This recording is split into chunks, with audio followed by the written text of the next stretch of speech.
बिस्मिल्लाहिर्रहमानिर्रहीम अस्सलाम वालेकुम वरहमतुल्लाहि वबरकातुहू। उम्मीद करता हूँ आप तमाम तलबा खैरियत से होंगे।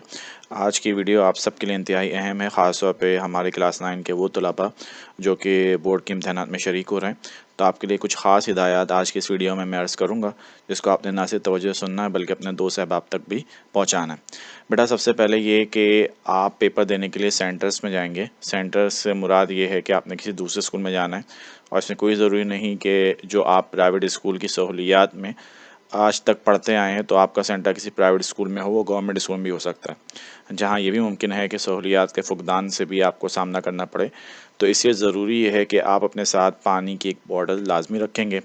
इसी तरीके से वहाँ डेस्क हो सकती है, या फिर ये भी हो सकता है कि डेकोरेशन की तरफ से टेबल और चेयर आई हो, तो उसमें अक्सर डस्ट होती है। तो उसको साफ़ करने के लिए ग्रुप में 4-5 जो बच्चे हैं उसमें से कोई एक साथ में कपड़ा भी ले आए। और फिर गर्मी की शिद्दत की वजह से यकीनन आपकी तरफ पंखा हो या ना हो तो पसीना वगैरह आने की सूरत में डिस्टर्बेंस होती है, तो उस डिस्टर्बेंस से बचने के लिए आप अपने साथ एक रुमाल रखेंगे। इसके साथ साथ ये कि आपको एडमिट कार्ड स्कूल की तरफ से दिया गया होगा, जो कि एक पेज पर 2 हिस्से हैं। याद रखिएगा, ऊपर वाला जो हिस्सा है वो एडमिट कार्ड है जो कि आपके पास रहेगा, जबकि नीचे वाला हिस्सा वो आइडेंटिफिकेशन स्लिप है। या तो आपके स्कूल ने ये ऑलरेडी कट करके आपके सेंटर्स में पहुंचा दी होगी किसी टीचर के ज़रिए, या ये भी मुमकिन है कि जब आप पहला पेपर देने जाएंगे तो पहले पेपर के दौरान आपसे ये कह दिया जाएगा कि आप अपने एडमिट कार्ड का ये जो नीचे वाला हिस्सा है आइडेंटिफिकेशन स्लिप की सूरत में ये उन्हें जमा करवा दें। लास्ट ईयर हमारे तजुर्बे में आया था कि जिन स्कूल ने एडमिट कार्ड जारी किया था उन्होंने ही आइडेंटिफिकेशन स्लिप रख ली थी, हालांकि ये सेंटर्स के हवाले करनी है। तो आप परेशान ना हो अगर आपसे कल ये आइडेंटिफिकेशन स्लिप हासिल कर ली जाए। इसके बाद बारी आ जाती है आपकी उन चीज़ों की जिसकी मदद से आपने कॉपी में अपने आंसर को लिखना है। बेटा याद रखिएगा कि पेंसिल, इसी तरीके से जेल पेन और वाइट हो, ये तीनों चीज़ें आपने हरगिज़ ई कॉपी OMR पर इस्तेमाल नहीं करनी है। आपने कोशिश करना है कि आपके पास बॉल पॉइंट हो या फिर पॉइंटर हो, और इसके अलावा मार्कर और इंक पेन भी अपने साथ आप रख सकते हैं। इसकी मज़ीद वजाहत मैं आगे आपको ज़रूर बयान करूँगा। अच्छा, 9 क्लास के तलबा ये जानते हैं कि आपका जो अब निज़ाम है पेपर देने का वो कुछ बदल चुका है। आपने अपने तमाम तर पेपर्स अब एक नई किस्म की कॉपी, जिसको ई कॉपी कहते हैं, उस पे आपने देना है, और इसके हवाले से नोटिफिकेशन मैट्रिक बोर्ड बार-बार शाया कर चुका है। अच्छा, इसके साथ-साथ ये है कि जो आपका ग्रेडिंग सिस्टम और पासिंग मार्क्स हैं ये भी अब चेंज हो चुके हैं। तो आपने इस बात का ख़्याल करना है कि आपके पासिंग मार्क्स अब पहले के मुकाबले में ज़्यादा हैं, तो आपने पहले के मुकाबले में ज़्यादा तहरीर करना है, और ऐसा करने पे ही आप पास हो सकेंगे। इसके साथ-साथ ये भी है कि जो आपके ग्रेड्स हैं वो ग्रेडिंग सिस्टम भी बदल चुका है। पहले जो A1 ग्रेड आपके बड़े बहन भाई या कज़िन्स 80s में लेते थे, तो अब A1 ग्रेड के लिए आपको जो 90% का जो एक लेवल है वो क्रॉस करना पड़ेगा, तभी जाके आप A1 ग्रेड को हासिल कर सकेंगे। आगे बढ़ते हैं और आप ई कॉपी को समझने की कोशिश करते हैं। देखो बेटा, आपकी जो ई कॉपी होगी उसका फ्रंट पेज कुछ ऐसा नज़र आएगा, और आपने हर पेज पे इस बात का ख्याल करना है कि QR कोड और बार कोड, इस पे आपने किसी किस्म के कोई निशानात वगैरह नहीं लगाने, ताकि स्कैनिंग के मामलात में किसी किस्म की गड़बड़ ना हो। जब आप पेपर दे रहे हैं और आप 9 क्लास में हैं तो याद रखिए, फर्स्ट एनुअल का मतलब होता है कि जब आप अप्रैल मई वाले एग्ज़ाम दे रहे होते हैं, और सेकंड एनुअल का मतलब होता है जिसको पुराने दौर में हम सप्ली कहते थे, यानी अक्टूबर नवंबर वाले इम्तिहानात। उसके बाद क्लास में आ जाइए तो 9 क्लास को SSC 1 कहते हैं और मैट्रिक क्लास को SSC 2 कहते हैं। तो इसके मुताबिक आपने बबल को फिल करना है। साइंस और जनरल ये 2 ग्रुप होते हैं। याद रखिएगा, बायो कंप्यूटर सब्जेक्ट का नाम है। आपका ग्रुप या तो साइंस हो सकता है या फिर जनरल हो सकता है। उसके बाद आपने तारीख़ लिखनी है। तारीख़ लिखते हुए इस बात का ख्याल कीजिएगा कि आपने सिर्फ न्यूमेरिक डेटा लिखना है। आप जैन, फेब, मार ऐसे करके नहीं लिख सकते, आपने नंबर्स में मंथ को डिफाइन करना होगा। उसके बाद सब्जेक्ट देख लीजिएगा। सब्जेक्ट देखने में अगर आपको परेशानी हो तो आपके एडमिट कार्ड में लिखा हुआ होता है, आप वहाँ से देख सकते हैं। इसी तरीके से आपके सेंटर का नाम भी है, वो भी आपके एडमिट कार्ड में लिखा हुआ है, वहाँ से देख के आप बाखूबी लिख सकते हैं। या फिर आप जिस कमरा इम्तिहान में बैठे हैं वहाँ इन्विजिलेटर भी आपको इस बारे में बाखूबी आगाही दे देगा। उसके बाद अपना दस्तखत कीजिए, और जब आपकी हाजिरी शीट पे लगाई जा रही होगी तो इन्विजिलेटर आके उस पर भी क्या करेगा, साइन कर देगा। अच्छा, याद रखिएगा, जब आप एक शीट पर अपनी अटेंडेंस देंगे तो उस वक्त कॉपी नंबर से मुराद यहाँ वाला सीरियल नंबर होगा। वो सीरियल नंबर यहाँ पर तो कुछ भी नहीं लिखा हुआ है, लेकिन जो आपकी हकीकी कॉपी होगी उसमें एक सीरियल नंबर लिखा होगा, तो आपने आने वाली अटेंडेंस शीट पे इस सीरियल नंबर को तहरीर करना होगा। उसके बाद आगे बढ़ जाएँ तो कॉपी के निचले हिस्से पे रोल नंबर और पेपर कोड है। रोल नंबर आपको जो भी दिया जाएगा वो आपने इस हिस्से में लिखना है, और पेपर कोड का मतलब ये है कि सब्जेक्ट वाइज बोर्ड ने सब्जेक्ट्स के कोड बनाए हैं। मिसाल के तौर पे आप ये कह दें कि इंग्लिश का कोड बनाया है उन्होंने BBCDE, ठीक है। तो इस तरीके से कंप्यूटर ये समझ जाएगा कि इस रोल नंबर वाले स्टूडेंट ने इस सब्जेक्ट का पेपर अटैम्प्ट किया। तो ये पेपर कोड से मुराद ही सब्जेक्ट है दरअसल, जो बोर्ड ने खुद ही डिफाइन किया होगा। बस आपके क्वेश्चन पेपर पे जो भी लिखा हुआ होगा वो आपने देख लेना है। अच्छा, ये कोड कहाँ लिखा हुआ होगा? ये कोड क्वेश्चन पेपर का जो पहला पेज है ना, उसके टॉप राइट पर, या जब आप पेज पलटेंगे तो सेकंड पेज के टॉप पे भी ये पेपर कोड आपको मिल जाएगा। वहाँ से देख के आप इसको आसानी से लिख सकेंगे। उसके बाद आपने रोल नंबर लिखना है। रोल नंबर आप पहले नंबर्स में लिख लीजिए। उसके बाद आपने क्या करना है, बबल को फिल करना है। बबल फिल करने के लिए खुदारा ये ना कीजिएगा कि आप टॉप से बॉटम जो है वो एक ही कॉलम में सारे बबल फिल करने चले जाएं, बल्कि आपने क्या करना है, आपने जब रोल नंबर लिखा तो जहां आपने नंबर लिखा है ना, उसी के नीचे पूरा कॉलम मौजूद है, तो सिर्फ उसी नंबर को आपने बबल को फिल कर देना है। बबल फिल करते हुए आपने इस बात का ख़ास तौर पे ख्याल करना है कि जो बबल आप फिल कर रहे हैं, तो बबल फिल करते वक्त आपने टिक नहीं लगाना, आपने क्रॉस नहीं लगाना, आपने पार्शियल फिल नहीं करना, आपने अंडरलाइन कर दिया कि भाई अगले को पता कैसे चलेगा मैंने कौन सा नंबर फिल किया है। तो इस तरीके का भी कोई कारनामा सर अंजाम नहीं देना, ना ही प्लस लगाना है ना माइनस लगाना है, बल्कि बबल को फिल करने का एक ही तरीका है कि आप उसको मुकम्मल तौर पे फिल कीजिए। मेक श्योर कि ये 95% तक आपका बबल मुकम्मल तौर पे फिल हुआ हो, और इसको फिल करने के लिए यकीनन आप बॉल पेन का इस्तेमाल कर रहे हैं।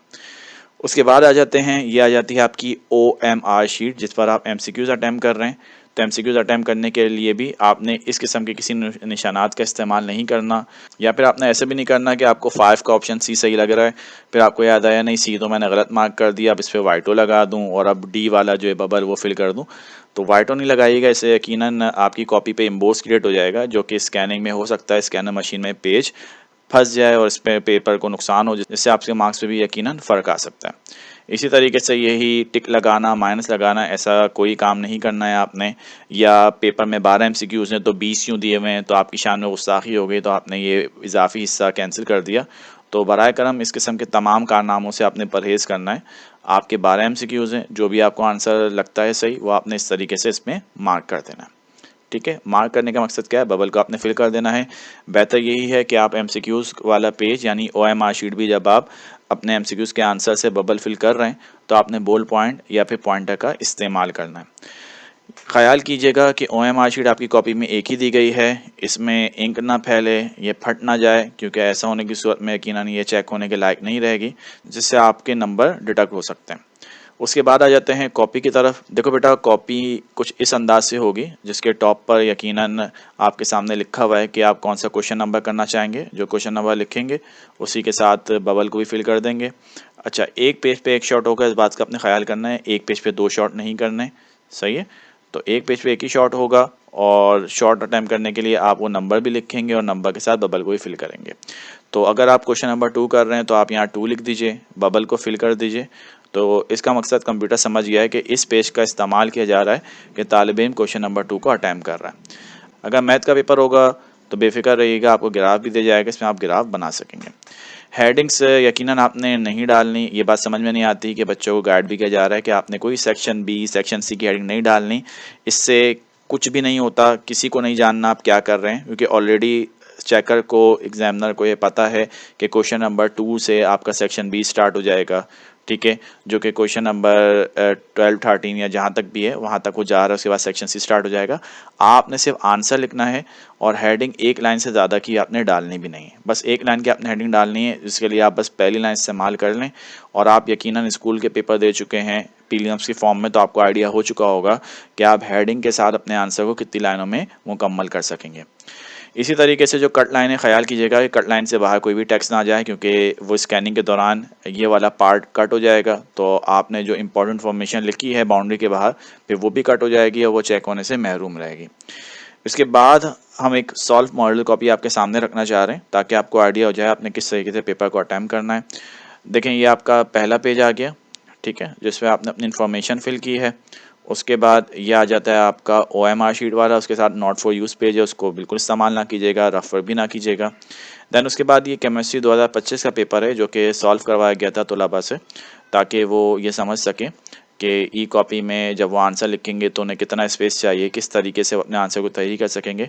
तो देखिए, हेडिंग भी यहाँ पे आप देखिएगा कि आप मार्कर से बिल्कुल डाल सकते हैं, लेकिन एक लाइन से ज़्यादा उसको ना लिखिएगा।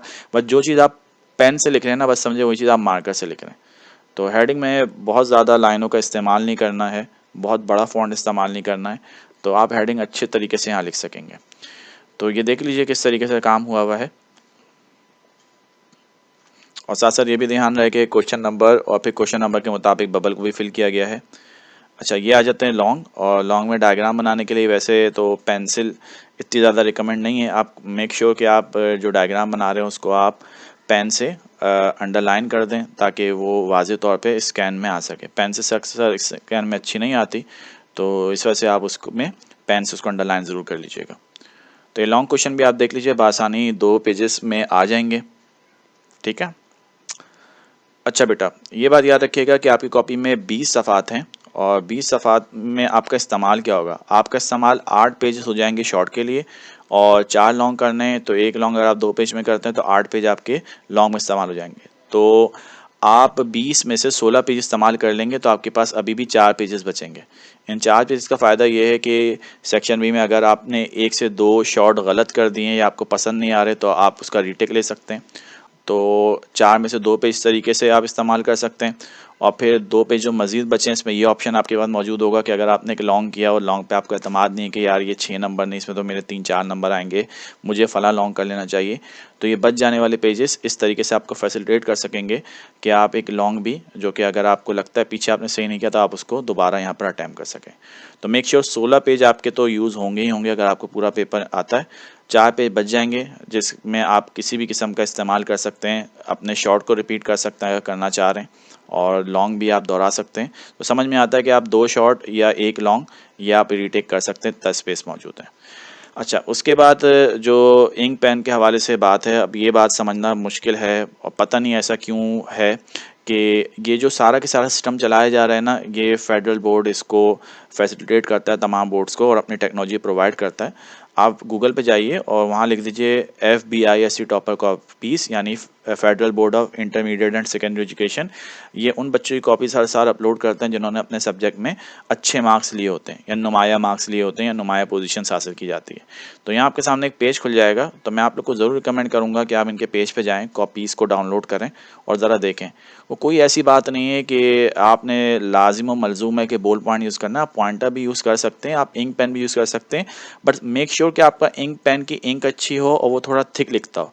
क्योंकि देखो स्कैनर में जब पेज जाएगा तो स्कैनर हीट जनरेट करता है, तो उसमें खदशा ये होता है कि आपकी जो कॉपी है उसमें इंक इवेपोरेट ना कर जाए। तो बस इस वजह से बोर्ड ने रिकमेंड किया कि आप बोल पॉइंट यूज़ करें जिसमें इस किस्म के कोई खदशात नहीं है।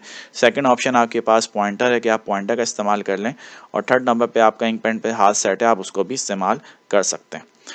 अच्छा, ये जब आप लिंक ओपन करेंगे, जैसे कंप्यूटर साइंस की मैंने क्लिक की है, तो आपके सामने कॉपी आ जाएगी, उसमें आप देख सकते हैं कि ये इंक पेन का इस्तेमाल किया हुआ है। लेकिन फिर भी मैं आपको यही कहूँगा कि जो बोर्ड ने आपसे कहा है आप पहले उसी को कंसीडर करें। क्या कि आप बॉल पॉइंट और फिर आप पॉइंटर की तरफ चले जाएँ, ठीक है। लेकिन आप इंक पेन का इस्तेमाल कर सकते हैं, इसकी यकीन दहानी के लिए बस मैंने आपको तरीका बता दिया कि आप एतमाद हासिल करने के लिए ऐसा कर सकते हैं। तो उम्मीद करता हूँ कि आप लोग की जो भी कन्फ्यूजन थी वो इस वीडियो में मैंने हल करने की कोशिश की है। वीडियो पसंद आई हो तो इसको लाइक कीजिए, अपने दोस्तों के साथ शेयर कीजिए। इंशाल्लाह नेक्स्ट वीडियो में किसी और टॉपिक से दोबारा पेश खिदमत होंगे। जब तक के लिए अल्लाह हाफिज़।